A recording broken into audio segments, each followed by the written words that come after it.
folks, is a cigar box. It's called the Chillin Moose, and there it is.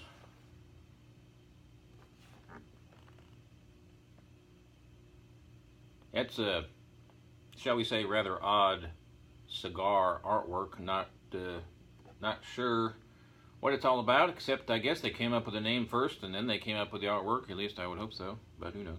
This is an acoustic electric 2-string bass. Yes, I said that correctly. It's an acoustic electric 2-string bass guitar made out of a cigar box.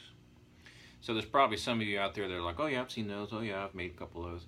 And there's probably a whole bunch more people out there going, say that one more time? 2-string bass made out of a cigar box? What? Is this guy on drugs or something? Well, nope. I just had some water. That's about it.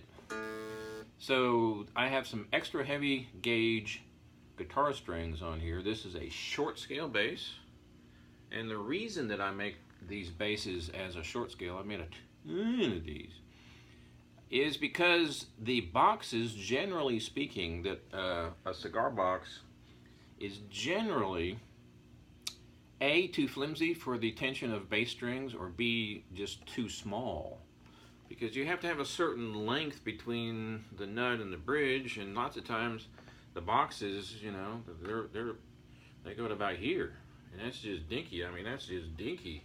That's smaller than a tiny ukulele, which theoretically you could probably maybe put the bridge up here somewhere, but the problem is that the strings end up being so high off the fretboard because there's not a lot of room for them to come down. And when I say come down, that means that a normal bass, I mean, bass body maybe to there, way bigger. So you have a lot of room if they're perfectly at the above the fretboard here. They're going to be rather high here, and they're going to come down, and they're going to be just right about here. Anyway, blah.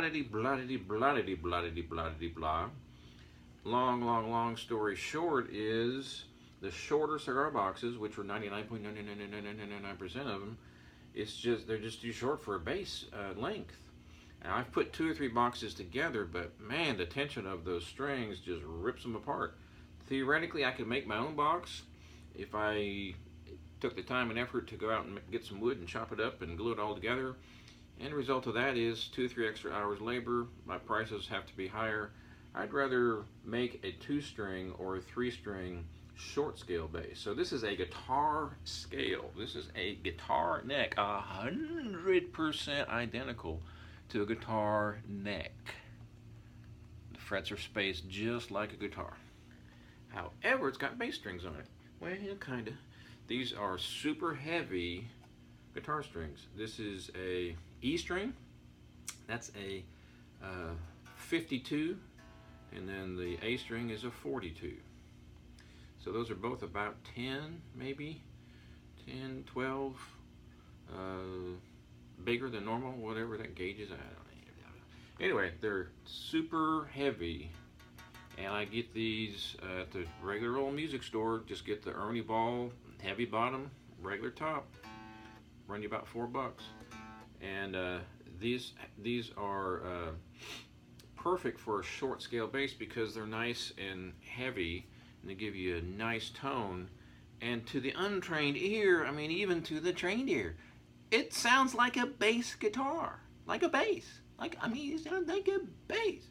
When I first plugged this in, I was like, boy, that sounds like a bass. Now I know the tones are an octave higher, so this E right here is actually an octave higher than a regular bass E, but it's got such a nice, ballsy, fat, low-end tone to it that it's a bass. I mean, it's a bass. I mean, did I say it's a bass? Yeah, it's a bass. Does my voice go up higher when I say yeah, it does? Because, I mean, it's a bass. It works for a bass just perfectly. So here's an idea, folks. You get 2 or 3 folks together playing cigar box guitars, acoustic guitars, whatever kind of guitars you want. You can play an acoustic gig with this thing. Low volume, right? Okay, coffee house type deal. Low volume bass. Just imagine an acoustic guitar or 2 and a singer, maybe a harmonica player, along with this as the bass.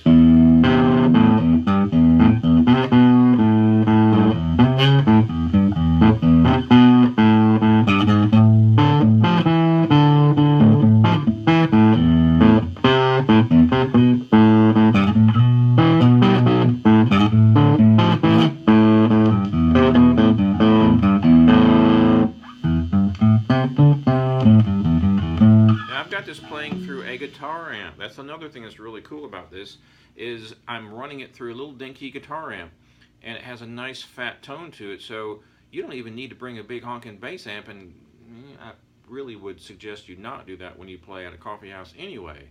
Big honking bass and some cool sounding mandolin and guitar, and all you're going to hear is a big fat bass.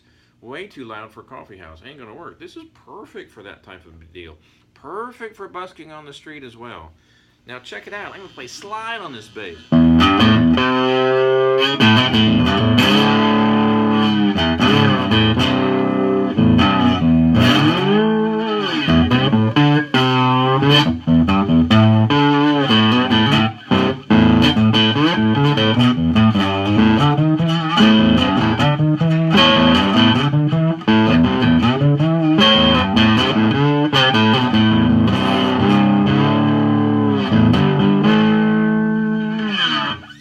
You can imagine having a couple of acoustic instruments and maybe another guy over here jumping from fretted bass to slide bass, backing them up. You're talking a big fat sound, but not overpowering.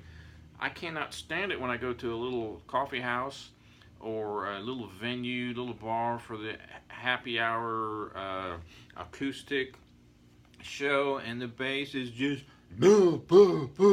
just completely blasting out everything else. You don't need a bass that loud, people. Anyway, I digress. So this is just an amazing little instrument here. Check this out too. I'm going to pick down here closer to the bridge.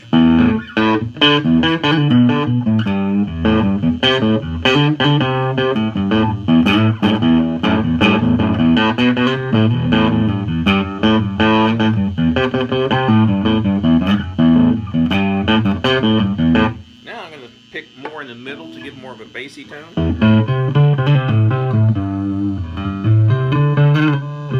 I'm picking right up here.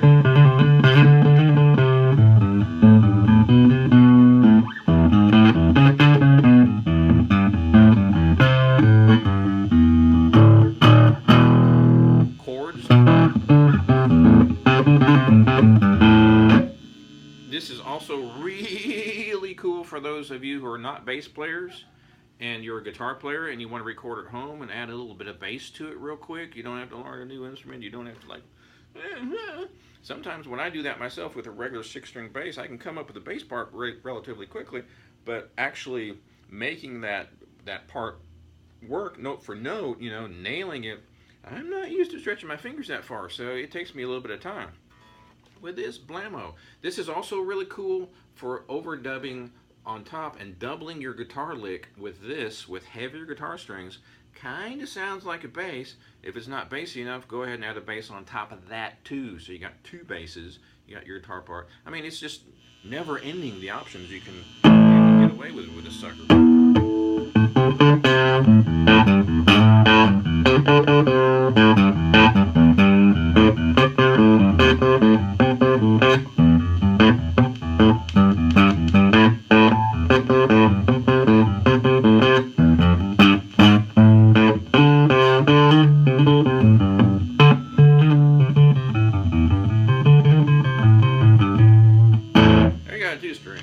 Cigar box guitar by Bluesboyjag. Chillin' Moose. Thanks again for watching, and I will see you later. Thanks for your kind support. Doodle.